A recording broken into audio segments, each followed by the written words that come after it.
দ্বিতীয় আয়াত অর্থাৎ 10 নম্বর আয়াত আল্লাহ তাআলা বলছেন ইদ আওয়াল ফিতিয়াতু ইলাল কাহফি ফাকালু রাব্বানা আতিনা মিন লাদুনকা রাহমাতাও ওয়া হাইয়্ লানা মিন আমরিনা রাশাদা।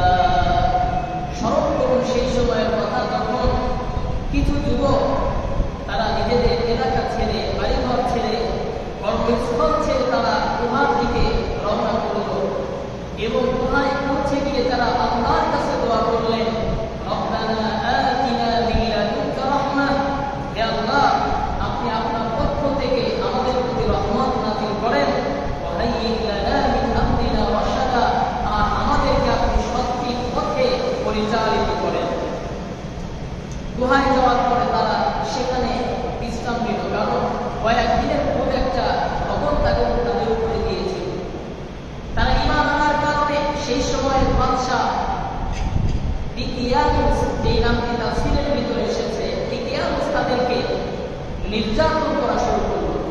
যেহেতু তারা রাজ দরবারের বড় বড় কর্মকর্তা ছিলেন, তাদেরকে একত্রিত করে তিনি তাদেরকে জবাবদিহিতার আওতায় নিয়েছিল এবং তাদেরকে বলেছিল যে তোমরা তোমাদের এই দিন থেকে ফিরে আসো, ইসলামের পক্ষে থেকে তোমরা ফিরে আসো, দ্বীনের পথে যদি অটল থাকো তাহলে তোমাদেরকে সুদে চড়ানো হবে। এজন্য তারা কয়েকদিন যাবত খুব একটা কষ্টের ভিতর দিয়ে গিয়েছিল এবং 3 দিন তাদেরকে সময় বেঁধে দেওয়া হয়েছিল যে এই 3 দিন তোমাদের সময়, এই 3 দিনের ভিতরে তোমরা তোমাদের এই ইসলাম ছেড়ে আমাদের ধর্ম তোমাদের গ্রহণ করতে হবে। এজন্য তারা যখন গুহায় আসলো তো তাদের শরীর অনেক দুর্বল ক্লান্ত ছিল, একটু শুয়েছে তো ঘুমিয়ে পড়েছে। আল্লাহ রাব্বুল আলামিন 11 নম্বর আয়াতের ভিতরে বলেন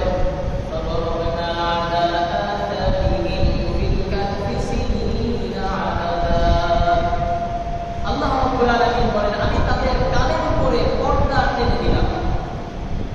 প্রিয় ভাইরা, ঘুমকে নিয়ে যদি একটু চিন্তা করেন, আমরা যখন ঘুমাতে যাই তখন প্রথমে আমাদের চোখ দুইটা বন্ধ হয় এবং তারপরে গিয়ে কান বন্ধ হয়। কান যখন বন্ধ হয়ে যায় তখন আমরা ঘুমিয়ে পড়ি। আবার যখন জাগ্রত হই, জাগ্রত হওয়ার সময় চোখের আগে কান খোলে, কানের শ্রবণ শক্তি প্রথমে আসে, এরপরে আমাদের চোখ দিয়ে আমরা তাকাই। তার মানে এখানে ঘুমের সাথে কানের সম্পর্কটা বেশি। আল্লাহ রাব্বুল আলামিন কত বড় জ্ঞানী।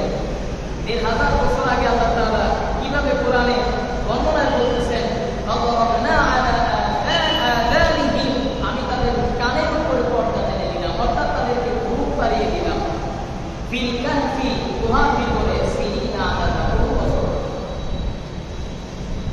আল্লাহ রাব্বুল আলামিন 12 নম্বর আয়াতের ভিতরে বলেন সুম্মা বা'আথনাহুম লিনআলামা আইয়ুল হিজবাইনি আহসা লিমা লাবিথু আমাদা। অতঃপর বহুকাল পরে তাদেরকে আমি জাগ্রত করলাম এবং তারা সেখানে অবস্থান করেছিল একটা নির্দিষ্ট কাল। সেই কালটা কখন আল্লাহ তাআলা সামনে বলবেন। অতঃপর আল্লাহ রাব্বুল আলামিন 13 নম্বর আয়াতে বলেন নাহনু নাকুসু আলাইকা নাবাহুম বিল হক, আমি তোমার কাছে অর্থাৎ নবী করিম সাল্লাল্লাহু আলাইহি ওয়াসাল্লামকে যারা প্রশ্ন করেছিল তাদেরকে উদ্দেশ্য করে এবং গোটা পৃথিবী মানুষকে উদ্দেশ্য করে আল্লাহ তাআলা বলছেন আমি তোমাদের কাছে সঠিকভাবে সেই ঘটনাটি বর্ণনা করছি। আল্লাহ রাব্বুল আলামিন বলেন ইন্নাহুম ফিতয়াতুন আমানু বিরাব্বিহিম ওয়া জিদনাহুম হুদা। তারা ছিল মূলত কয়েকজন যুবক, ঈমানদার যুবক, এবং তাদের ঈমান ছিল বড়ই কঠিন এবং তাদের হেদায়েতকে পথকে আমি আরো বেশি বাড়িয়ে দিয়েছিলাম, তাদের হেদায়েতকে বাড়িয়ে দিয়েছিলাম। আল্লাহ রাব্বুল আলামিন পরবর্তীতে বলছেন ওয়ারাবাতনা আলা কুলুবিহিম, তাদের অন্তরের মধ্যে আমি দৃঢ়তা সৃষ্টি করেছিলাম। ঈদ কামু, যখন তারা দাঁড়িয়েছিল কোথায়? এখানে আল্লাহ তাআলা বর্ণনা করছেন 14 নম্বর আয়াতে যে রাজসভায় এই যুবকদেরকে উপস্থিত করা হলো।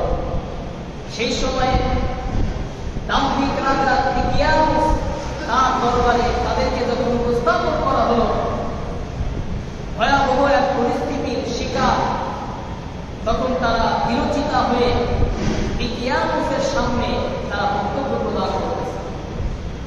হিকিয়াস তিনি জিজ্ঞাসা করলেন, তোমরা নাকি দেব দেবতার পূজা বাদ দিয়ে, আমরা তার ইবাদত করি, তার পূজা বাদ দিয়ে তোমরা নাকি নতুন এক খোদা তাওহীদবাদী একত্ববাদী আল্লাহ রবের ইবাদত তোমরা শুরু করছো, এটাকে সঠিক? তখন তারা দৃঢ়চিত্তে নিজেদের মনকে সঞ্চয়িত করে আল্লাহর উপর ভরসা রেখে রাজ দরবারে রাজার সামনে তারা বক্তব্য প্রদান করতেছে। আল্লাহ তাআলা বলেন, فقالوا ربنا رب السماوات والأرض لن ندعو من دونه إلها।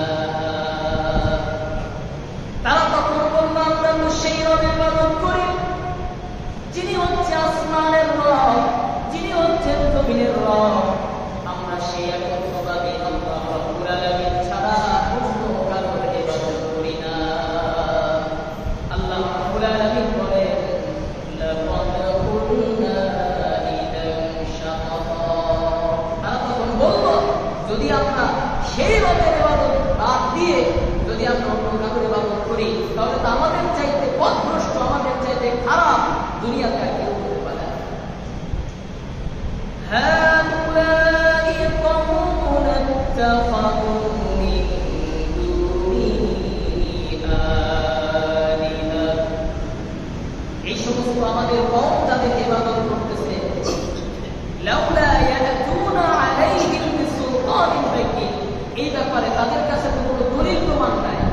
তারা তো কাঠের মূর্তি পূজা করতেছে, সূর্যের চন্দ্রের পূজা করতেছে। তারা যে তাদের রব, এই ব্যাপারে তাদের কাছে কোনোই প্রমাণ নাই, কোনোই দলিল তাদের কাছে নাই। আল্লাহ রাব্বুল আলামিন বলেন, ফামান আযলামু মিম্মান ইফতারা আলা আল্লাহি কাযিবা। তাদের চাইতে অধিক বড় জালেম আর কে হতে পারে যারা আল্লাহর ব্যাপারে মিথ্যা আরোপ করে। প্রিয় ভাইয়েরা, এই বক্তব্য প্রদান করার পরে হিকিয়াস বড়ই রাগান্বিত হয়ে গেলেন এবং 3 দিন সময় বেঁধে দিলেন যে এই 3 দিনের ভিতরে যদি তোমরা আমাদের দিনে ফিরে না আসো, তাহলে তোমাদেরকে রজম করা হবে, তোমাদেরকে পাথর মেরে মেরে তোমাদের হত্যা করা হবে, অথবা ছুঁড়ে চলা হবে। এরপরে তারা ওয়াইদ ইয়া'তাযালতুমুহুম ওয়া মা ইয়া'বুদুনা ইল্লাল্লাহ ফাআবু ইলাল কাহাফ। তখন তারা চিন্তা করলো, যদি আমরা এই জনপদে থাকি তাহলে তো আমাদেরকে অবশ্যই তাদের দিনে ফিরে যেতে হবে, অতএব আমরা হিজরতের পথ করব। তারা হিজরত করার জন্য এবার রওনা করলেন। রাত্র যখন হলো, এই গুহায় তখন তারা আশ্রয় নিয়েছে। মূলত তারা এই গুহা থেকে দিনের বেলায় অন্য জায়গায় যাওয়ার মনে স্থির করেছিল যে আমরা দূরের গুহা চলে যাব এবং আমরা একত্ববাদী আল্লাহ রাব্বুল আলামিনের ইবাদত করব। আল্লাহ রাব্বুল আলামিন বলেন, যখন রাতের বেলায় তারা ওই গুহার ভিতরে ঘুমিয়েছিল, ইয়ানশুরু লাকুম রাব্বুকুম মির রাহমাতিহি ওয়া ইউহাইয়্যি লাকুম মিন আমরিকুম মিরফাকা। আমি তাদের দোয়াকে কবুল করে নিলাম। তারা যে আমার কাছে দোয়া করেছিল, বিল্লাকুম রাহমা, হে আল্লাহ আমাদের প্রতি রহমত করেন, আমি তাদের উপর রহমত করলাম। তারা বলেছিল আমাদেরকে সঠিক পথ দেখান, আমি তাই করলাম, তাদের পথকে আমি সহজ করে দিলাম।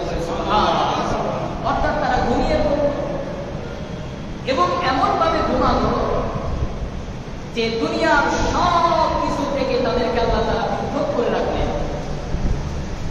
আল্লাহ রাব্বুল আলামিন বললেন, তাদের 309 বছর কিভাবে তারা ঘুমিয়েছিল, তাদের গায়ের মধ্যে বয়সের কোনো ছাপ পড়ল না। এমনকি তাদের সাথে যে কুকুরটা ছিল, সেই কুকুরটাও 309 বছর পরে জেগে উঠেছিল। আল্লাহ রাব্বুল আলামিন বলেন, এই জায়গাটা আমি সোলার সিস্টেম, আমি সূর্যকে ব্যবহার করে আমি তাদের শরীরের মধ্যে এনার্জি দিতে থাকলাম। আল্লাহ তাআলা বলেন, ওয়া তারা الشمس إذا طلعت تزاور عن كنفهم ذات اليمين আমি তাদের জন্য তারা যে গুহার ভিতরে ঘুমিয়েছিল সূর্যটাকে একটু হেলায় আল্লাহ সুবহানাল্লাহ বলবেন সুবহানাল্লাহ। ইমানদারদের জন্য আল্লাহ তাআলা সূর্যকে বাঁকা করে যেভাবে আছে সেই দিক থেকে একটু বাঁকা করে উঠালেন। এজন্য আল্লাহ রাব্বুল আলামিন বলেন যাতাল ইয়ামিন ওয়া ইযা গরাবাত তাকরিদুহুম যাতাশ শিমাল। এই সূর্য একটু যখন উঠতেছিল একটু বাঁকা হয়ে আবার যখন উঠতেছিল তখন একটু বাঁকা হয়ে এই গুহা পাশ দিয়ে সূর্যটা চলে গিয়েছিল। তাদের গায়ে সূর্য এমন ভাবে লাগতো যে তাদের গায়ে ভিটামিন ডি পৌঁছে যাইত, সূর্য শক্তি এনার্জি পৌঁছে যাইত, কিন্তু তাদের ঘুম ভাঙতো না। সুবহানাল্লাহ। আল্লাহ রাব্বুল আলামিন বলেন যালিকা মিন আয়াতিল্লাহ, এটা কি আল্লাহ রাব্বুল আলামিনের নিদর্শন। মান ইয়াহদিল্লাহু ফাহুয়াল মুহতাদ, আমি যাকে হিদায়াত দান করি তাকে দুনিয়ার কেউ পথভ্রষ্ট করতে পারে না। হিদায়াতের মালিক কে? আল্লাহ। জোরে বলেন কে? আল্লাহ। যদি কাউকে পথ প্রদর্শন করেন দুনিয়ার কেউ তাকে পথভ্রষ্ট করতে পারে না। এজন্য আমরা হিদায়াত চাবো কার কাছে? আল্লাহর কাছে। আল্লাহ রাব্বুল আলামিন বলেন ওয়া মান ইউদ্লিল ফালান তাজিদা লাহু ওয়ালিয়্যান মুরশিদা। আর আল্লাহ রাব্বুল আলামিন যাকে পথভ্রষ্ট করে তাকে পথ দেখানোর আর কেউ থাকে না। আল্লাহ রাব্বুল আলামিন এরপরে বলেন ওয়া তাহসাবুহুম আইকাযান। আমাদের নবীকে উদ্দেশ্য করে আল্লাহ তাআলা বলতেছে, হে নবী আপনি যদি ওইখানে যাইতেন, বিষয়টা আপনি যদি দেখতেন তাহলে আপনি বড়ই আশ্চর্য হয়ে যাইতেন, কারণ সেই জায়গাটা স্বাভাবিক কোনো ব্যাপার ছিল না। ওয়া তাহসাবুহুম, আপনি যদি দেখতেন আইকাযান, তাদের দিকে যদি আপনি তাকাতেন আপনি মনে করতেন তারা জীবিত অবস্থায় আছে। সুবহানাল্লাহ। তারা জাগ্রত আইকাযান অবরুকুর, অথচ তারা আছে ঘুমিয়ে। অনুকল্লিবুকুম যাতাল ইয়ামিন ওয়া যাতাশ শিমাল, তারা ওইভাবে ঘুমিয়েছিল 309 বছর, কিন্তু তারা মাঝে মাঝে সকালে এবং বিকালে দুইবার করে তারা পাশ পরিবর্তন করত। একবার ডান পাশে থাকতো, আবার বিকাল বেলা তারা বাম পাশ হয়ে যাইত। এজন্য তাদের গায়ে পছন্দ করে যেহেতু পাশ পরিবর্তন হয়ে গেছে। ওয়াকালবুকুম বাসিতুম দিরাইহি বিল ওয়াসির, আর ওই গুহার মুখে ছিল তাদের সেই কুকুরটা। বাসিতুম দিরাইহি বিল ওয়াসির, কুকুরদেরকে আমরা কিভাবে বসতে দেখি? দুইটা হাত সামনে, সামনে দুই পা আর কি, সামনে এইভাবে বিছায় দেয় আর এইভাবে বসে থাকে, ঠিক না? ঠিক। আল্লাহ রাব্বুল আলামিন বলছেন ওয়াকালবুকুম, তাদের কুকুরটা বাসিতুম দিরাইহি বিল ওয়াসির, সামনের দুই পাটা সামনে দিয়ে এমন ভাবে বসেছিল নবী তলাআত আলাইহিম লাওয়াল্লাইতা বিহুম ফিরারা, আপনি যদি ওইখানে যাইতেন তাহলে আপনি ভয়ে ওইখান থেকে পলায়ন করতেন। এমন একটি ভয়ঙ্কর দৃশ্য, এমন এক দৃশ্য সেখানে উপস্থিত হয়েছিল। অতঃপর আল্লাহ রাব্বুল আলামিন 19 নম্বর আয়াতে বর্ণনা করছেন তাদের অবস্থান কতকাল ছিল। 309 বছর পার হয়ে গেল, তারা সকলেই ঈমান থেকে উঠলেন। আল্লাহ রাব্বুল আলামিন বলেন ওয়াকাযালিকা বা'আথনাহুম লিয়াতাসাআলু বাইনাহুম, আমি তাদের সবাইকে জাগ্রত করে দিলাম, সবাই থেকে উঠল। ক্বালা কাইলুম মিনহুম কাম লাবিথতুম, তাদের ভিতরে একজন জিজ্ঞাসা করলাম তাদের মালা মনে হয় বড় একটা ঘুম দিয়েছি, তোমরা বলো তো কতক্ষণ ঘুমাইছি? তাদের ভিতরে একজন বলল লাবিসনা ইয়াওমান, আমরা মনে হয় একদিন ঘুমাইছি। অথবা আও বা'দা ইয়াওম, দিনের কিছু অংশ কয়েক ঘন্টা ঘুমাইছি। তবে তাদের ভিতরে যে সবচেয়ে জ্ঞানী ছিল তিনি বললেন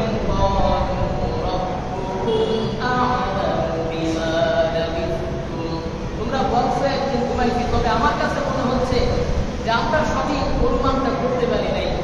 আল্লাহ রাব্বুল আলামিন তিনিই ভালো জানেন আসলে আমরা কতক্ষণ এখানে ঘুমিয়েছি। 309 বছর ঘুম থেকে উঠছে, খাওয়া দাওয়ার তো দরকার আছে, কি বলেন? হ্যাঁ, লম্বা এক ঘুম দিলে আমাদের তো ৬-৭ ঘন্টা ঘুম দিলেই সকালে উঠে ক্ষুধা লেগে যায়, অনেকের গ্যাস্ট্রিকের সমস্যা হয়। তো তারা তো ৩০০ বছর ঘুমাইছে, উঠে খুব ক্ষুধা লাগছে।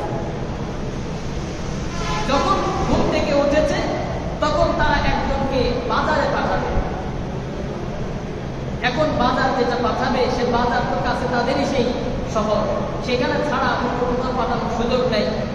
তো তাদের ভিতরে একজনকে যে বেশি চতুর ছিল, যে বেশি চালাক ছিল, এমন একজনকে তারা পাঠানোর মনস্থির করলো এবং তাকে বলে দিল সাবধানে তুমি যাবা, যাতে করে তোমাকে কেউ না দেখে। আল্লাহ রাব্বুল আলামিন কুরআনে বলছেন, ফাযাআতু আহাদাকুম, তারা তাদের ভিতর থেকে একজনকে বিওয়ারিকিকুম হাযিহি ইলাল মাদিনা, শহরে পাঠালো।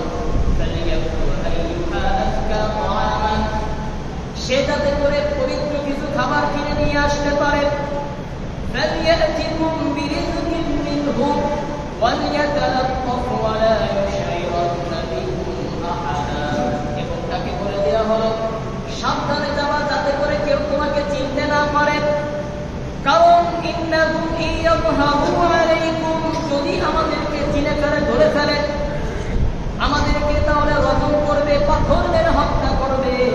আও ইউঈদুকুম ফি মিল্লাতিহি, অথবা আবার আমাদেরকে ওই কুফরির দলে নিয়ে যাবে, আবার আমাদেরকে ধর্ম ত্যাগ করতে তারা আমাদেরকে নিয়ে যাবে ওই দিকে।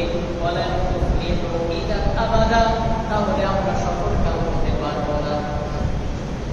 একজন বাজারে গেল, টাকা পয়সা ছিল কাছে, ঘুম থেকে উঠছে, টাকাও সেগুলো আছে। সেই সময় টাকা রৌপ্য, স্বর্ণ মুদ্রা আর রৌপ্য মুদ্রা, সেই স্বর্ণ মুদ্রা নিয়ে বাজারে গিয়েছে কিনার জন্য। বাজারে যাওয়ার পরে এখন মনে করেন রুটি কিনতে গেছে, তো বলছে আমাকে 10টা রুটি দেন। এখন 10টা রুটি দিয়েছে। মনে করেন আজ থেকে ৩০০-৪০০ বছর আগে বাংলাদেশে যে মুদ্রা চলতো, সেই মুদ্রা যদি এখন আমাদের দোকানে কারোর কাছে দেয়, সেই ব্যক্তি একটু হিরি খেয়ে যাবে না? সে তো স্বাভাবিক আর থাকতে পারবে না। তো রুটি কিনে উনি ওই টাকা দেন। সেই ৩০০ বছর আগে ওই মুদ্রা পাওয়ার পরে ওই চিন্তা করতে দেখেন, যদিও এখনকার আর তখনকার ভিতরে একটা পার্থক্য আছে, সেটা হলো এই স্বর্ণ মুদ্রা এটা সবসময় দামি জিনিস, কিন্তু আমাদেরকে পশ্চিমা বিশ্ব যে মুদ্রা দিয়েছে, কাগজের টাকা, এটা আসলে কোনো দাম নেই। আজকে যদি বাংলাদেশ গভর্নমেন্ট এই টাকাকে বাদ করে দেয়, আমার কাছে যদি 1 কোটি টাকা থাকে, ওই 1 কোটি টাকা 100 টাকার নোট, এইগুলো মনে করেন যে 2 কেজি ওজন হয়েছে। এই 2 কেজি ওজন কেউ 10 টাকা দিয়েও কিনতে বলেন, কারণ এর কোনো মূল্য নাই। এটা কাগজ, এটা কাঁঠাল পাতা, শুকনা পাতার চাইতেও কম দামি, ঠিক কিনা বলেন? কিন্তু সেই সময় যে স্বর্ণ মুদ্রা এবং রৌপ্য মুদ্রা ছিল, এটার তো দাম ছিল। এটা আপনি টাকা হিসাবেও চালাইতে পারেন, আবার এটাকে আপনি পালক হিসাবেও, স্বর্ণ হিসাবেও সেটা গহনা বানাতে পারেন। সবসময় সেটা দামি থাকবে। এজন্য সেইগুলাকে বলা হতো গুপ্তধন। গুপ্তধন বলা হতো। এই গুপ্তধন অনেক সময় আমাদের বাংলাদেশের মানুষ আগে পাইত। আমরা দাদা নানার কাছ থেকে গল্প শুনেছি, সেই সময় নাকি এই বিভিন্ন ডামের ভিতরে, বিভিন্ন বক্সের ভিতরে, নদীর ভিতরে, এই গাঙ্গের ভিতরে মানুষ এই গুপ্তধন পাইত, যার ভিতরে অনেক স্বর্ণ মুদ্রা, রৌপ্য মুদ্রা সেখানে থাকতো। যে পাইত সে বড় ধনী হয়ে যেত। তো ওই লোক, যিনি দোকানদার, তিনি চিন্তা করছে এই লোক যে এই মুদ্রাটা নিয়ে আসছে, এটাতে এখনকার না, অনেক দামি মুদ্রা, তার মানে এর কাছে অনেক গুপ্তধন আছে। সে তাকে ধরছে যে তোমার কাছে গুপ্তধন আছে। এখন এই আসহাবে কাহফের সেই লোক বলতেছে, আমার কাছে গুপ্তধন তো না, আমি তো কালকে এটা নিয়ে গেছি, কালকে আমার পকেটে ছিল, আমি তো কালকের টাকা নিয়ে আসছি। এরকম কথা কাটাকাটি হইতে হইতে একটা পর্যায়ে তাকে পুলিশে ধরা দিল। পুলিশ তাকে নিয়ে তার ওই মুদ্রা দেখে তাকে রাজ দরবারে নিয়ে গেছে। রাজ দরবারে যাওয়ার পরে বিভিন্ন পরখ করে কথোপকথনের পরে একটা পর্যায়ে দেখা গেল এটা আসলে আজ থেকে প্রায় ৩০০ বছর আগে মুদ্রা।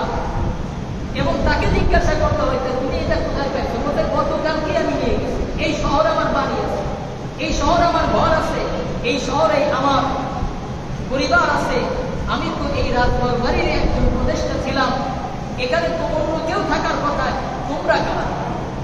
পরবর্তীতে দেখা গেল আসলে সেই ব্যক্তি যা বলতেছে সবই সঠিক, কিন্তু তার এই যে 300 বছরের যে একটা গ্যাপ, এটাই মূল রহস্য।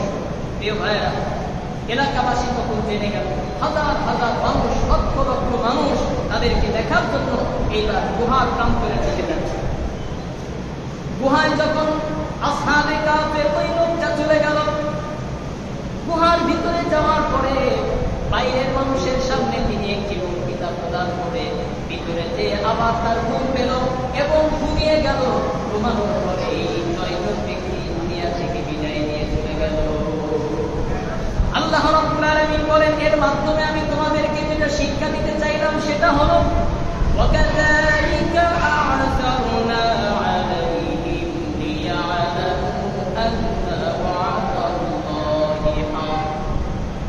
কাফের মুশরিকরা সেই সময় নবী করিম সাল্লাল্লাহু আলাইহি ওয়াসাল্লামের সময় মক্কাতে তারা আল্লাহকে বিশ্বাস করার প্রতি রাজি ছিল, নবীকে বিশ্বাস করার প্রতিও রাজি ছিল, কিন্তু যেটা তাদের কাছে বেশি আশ্চর্যজনক মনে হইতে এবং বিশ্বাস করবেই না বলে আট বেঁধে বসে আছে, সেটা হচ্ছে পরকালে আবার যে তাদেরকে পুনরুত্থিত হতে হবে, আবার যে তাদেরকে জীবন দেওয়া হবে, এই ব্যাপারে তাদের সন্দেহ ছিল। কিয়ামত যে সংঘটিত হবে, আবার তাকে জীবিত হয়ে আল্লাহর সামনে বিচারের কাঠগড়ায় দাঁড়াতে হবে, এই ব্যাপারে তাদের ছিল সন্দেহ। আল্লাহ তাআলা বলেন, এই ঘটনার মাধ্যমে আমি তোমাদেরকে জানাতে চাই আল্লাহ এই ওয়াদা সেটা সত্য, ওয়া আন্না সাআতা লা রাইবা ফিহা, কিয়ামত যে সংঘটিত হবে এই ব্যাপারে কোনো সন্দেহ নাই। তোমাদেরকে আবার জাগ্রত হতে হবে, আবার তোমাদেরকে জীবন প্রদান করা হবে এবং আল্লাহ রাব্বুল আলামিনের সামনে দাঁড়িয়ে তোমাদেরকে বিচারের কাঠগড়ায় দাঁড়াতে হবে। আল্লাহ রাব্বুল আলামিন বলেন, রাব্বুকুম আ'লামু বিহিম ক্বালা আল্লাযীনা যালামু আলা আমরিহিম। যখন নাকি আমার এই 9 জন ব্যক্তি গুহার ভিতরে গিয়ে ঘুমিয়ে পড়লো এবং মৃত্যুবরণ করলো, হাজার হাজার লক্ষ লক্ষ মানুষ তখন এই পর্বতের বাহিরে দাঁড়িয়ে আছে। তারা কি করবে এই জায়গাটা তাদের কাছে তাদের ভিতরে যারা উচ্চপদস্থ ছিল, কেউ কেউ বললো এখানে আমরা একটা স্মৃতিসৌধ করি, এখানে একটা স্মৃতিসৌধ করে আমরা রেখে দেই, যাতে মানুষ এখানে আসতে পারে, তাদেরকে স্মরণ করতে পারে। আল্লাহ রাব্বুল আলামিন বলেন, তবে সেইখানে যারা জ্ঞানী ছিল তাদের পক্ষ থেকে প্রস্তাব আসলো,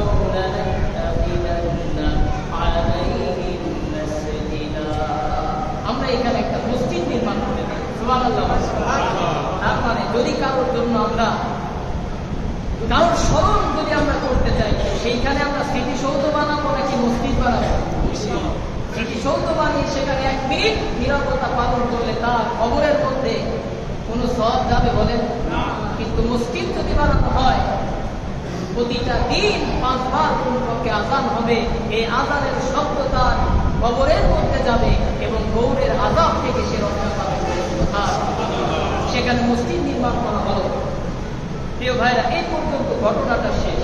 আল্লাহ তাআলা তারপরে তাদের সংখ্যা নিয়ে বলতেছে, সায়াকুলুনা সালাসাতুর রাবিউহুম কালবুহুম। তারা বলে, অর্থাৎ ইহুদিরা বলে, সালাসাতুন, তারা ছিল 3 জন, এই যুবকদের সংখ্যা ছিল 3 জন। রাবিউহুম কালবুহুম, এবং চতুর্থ জন ছিল একটা কুকুর। তার মানে তারা ছিল 3 জন। ওয়ায়াকুলুনা খামসাতুন সাদিসুহুম কালবুহুম, কেউ কেউ বলে তাদের সংখ্যা ছিল 5 এবং 6ষ্ঠ জন ছিল কুকুর। ওয়ায়াকুলুনা সাবআতুন ওয়া তামিনুহুম কালবুহুম। আল্লাহ বলেন, রাজুলান বিল গায়ব, আসলে গায়বে এই অদৃশ্যের জ্ঞান এটা শুধুমাত্র কার আছে বলেন তো? আবার বলেন, কার আছে? আল্লাহ বলেন, ওয়ায়াকুলুনা সাবআতু ওয়া তামিনুহুম কালবুহুম, আসলে তাদের সংখ্যা ছিল 7 এবং 8ম জন ছিল হচ্ছে কুকুর। ইবনে আব্বাস রাদিয়াল্লাহু তাআলা আনহু তিনি এই মতটা গ্রহণ করেছেন এবং আল্লাহ তাআলা পরবর্তীতে বলেন, রাব্বি আ'লামু বি'iদ্দাতিহিম মা ইয়া'লামুহুম ইল্লা কলিল, তাদের সংখ্যা সম্পর্কে খুবই অল্প কিছু মানুষ জানে। ইবনে আব্বাস রাদিয়াল্লাহু তাআলা আনহু, যাকে বলা হয় রাইসুল মুফাসসিরিন, সবচেয়ে বড় মুফাসসির, পৃথিবীতে যত জ্ঞানী আসছে, যত আলেম আসছে, যত মুফাসসির আসছে, সবার চাইতে সবচেয়ে বড় মুফাসসির তিনি হচ্ছেন নবী করিম সাল্লাল্লাহু আলাইহি ওয়াসাল্লামের সাহাবী হযরত ইবনে আব্বাস রাদিয়াল্লাহু তাআলা আনহু। তিনি বলেন, এই যে আল্লাহ তাআলা বলেছেন অল্প কিছু মানুষ এই জ্ঞান সম্পর্কে জানে, এই জ্ঞান আছে। ইবনে আব্বাস বলেন, এই অল্প সংখ্যকের ভিতরে আমি একজন করে সুবহানাল্লাহ। তিনি বলেছেন তাদের সংখ্যা ছিল 7 এবং অষ্টম জন ছিল পুরুষ। এরপরে আল্লাহ রাব্বুল আলামিন নবী করিম সাল্লাল্লাহু আলাইহি ওয়াসাল্লামকে উপদেশ দিতে গিয়ে আল্লাহ তাআলা বলেন, ওয়ালা তাকুলান্না লিশাইইন ইন্নী ফাইলুন যালিকা গাদা ইল্লা আইয়াশা আল্লাহ। গত সপ্তাহে আমরা আলোচনা করেছিলাম যে এই 3টি প্রশ্ন যখন মুশরিকরা করেছিল তখন ওহী আসতে 15 দিন সময় নিয়েছিল। মনে আছে আপনাদের? কেন 15 দিন সময় নিয়েছিল? আমাদের নবী মুহাম্মদ সাল্লাল্লাহু আলাইহি ওয়াসাল্লাম ইনশাআল্লাহ বলতে ভুলে গিয়েছিলেন। আল্লাহ তাআলা সেই শিক্ষাটা এই 23 এবং 24 নং আয়াতের ভিতরে বলেন, হে নবী, ওয়ালা তাকুলান্না, কোনোভাবেই আপনি বলবেন না। এখানে লামে তাকিদ, নুনে তাকিদ, দুইটা তাকিদ দিয়ে আল্লাহ তাআলা বলছেন কখনোই আপনি বলবেন না। কি বলবেন না? লিশাইইন ইন্নী ফাইলুন যালিকা গাদা ইল্লা আইয়াশা আল্লাহ। আমি আগামীকাল এই কাজটি করব, এটা কখনোই বলবেন না ইনশাআল্লাহ বলা ছাড়া। তার মানে ইনশাআল্লাহ বলার গুরুত্ব কম না বেশি? জোরে বলেন, কম না বেশি? যদিও এটা আমাদের মুখ দিয়ে অনেক সময় আসে না, এই জন্য ইনশাআল্লাহর ব্যবহার আমরা বেশি বেশি করবো। রাজি আছেন তো ইনশাআল্লাহ? বলেন ইনশাআল্লাহ। যদি বলি যে আসরের নামাজ জামাতে পড়বো, তাহলে কি বলবো? ইনশাআল্লাহ। আসরের নামাজ জামাতে পড়বো, এতটুকু বলে আমরা ক্ষান্ত দিব না, বলবো আসরের নামাজ জামাতে পড়বো ইনশাআল্লাহ, মাগরিবের নামাজ জামাতে পড়বো ইনশাআল্লাহ, নামাজ পড়ে বাজারে যাবো ইনশাআল্লাহ। ইনশাআল্লাহর ব্যবহারটা বেশি বেশি করতে হবে। যদি না করি তাহলে দেখা যাবে আমরা খুব বিপদে পড়ে যাব। আল্লাহ তাআলা বলেন, ওয়াজকুর রাব্বাকা ইযা নাসিতা, যদি তুমি ভুলে যাও, ইনশাআল্লাহ বলতে ভুলে গেছি, তাহলে আমি কি করব? আল্লাহ বলেন, ওয়াকুল আসা আইয়াহদিয়ানি রাব্বি বিআকরাবা মিন হাযা রাশাদা। তখন আল্লাহকে বেশি বেশি স্মরণ করো।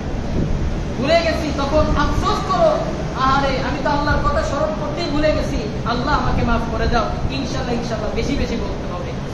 আল্লাহ রাব্বুল আলামিন পরবর্তী আয়াতে তারা কত বছর সেখানে অবস্থান করেছিল আমি বারবার বলছি, কিন্তু কোরআনে এই যে 25 নম্বর আয়াতে আল্লাহ তাআলা বলছেন, ওয়ালাবিসু ফি কাহফিহিম, তারা গুহার ভিতরে অবস্থান করেছিল 300 সিনিন, তারা সেখানে 300 বছর অবস্থান করেছিল, ঘুমিয়েছিল।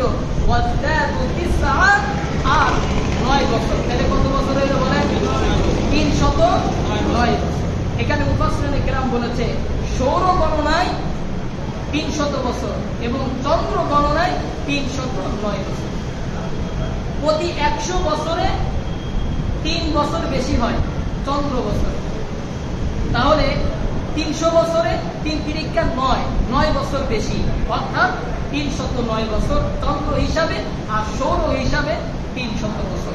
আল্লাহ তাআলা বলেন, কুলিল্লাহু আ'লামু বিমা লাবিসু, আল্লাহ তাআলাই আসলে সঠিকটা জানেন যে তারা কত বছর ওখানে অবস্থান করেছিল, ঘুমিয়েছিল।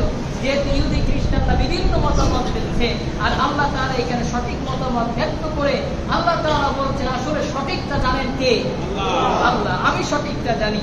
লাহু গায়বুস সামাওয়াতি ওয়াল আরদ, আসমান এবং জমিনের সব অদৃশ্যের চাবিকাঠি আমি আল্লাহ রাব্বুল আলামিনের হাতে। আবসির বিহি ওয়া আসমি', তুমি দেখো, শোনো এবং তুমি জ্ঞান অর্জন করো। মা লাকুম মিন দুনিহি মিন ওয়ালি ওয়া লা ইউশরিকু ফি হুকমিহি আহাদা। প্রিয় ভাইরা, আজকে আমরা এই ঘটনাটা বলতে বলতে আমাদের সময় শেষ হয়ে গিয়েছে।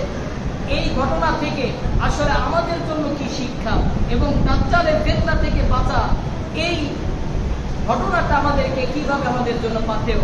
ঘটনা শুনে আসলে এটা বোঝা যায় না, বিশ্লেষণ করলে দেখবেন যে এক একটা আয়াত থেকে কি রহস্য আল্লাহ তাআলা বের করে আমাদের জন্য শিক্ষা হিসেবে উপস্থাপন করেছেন।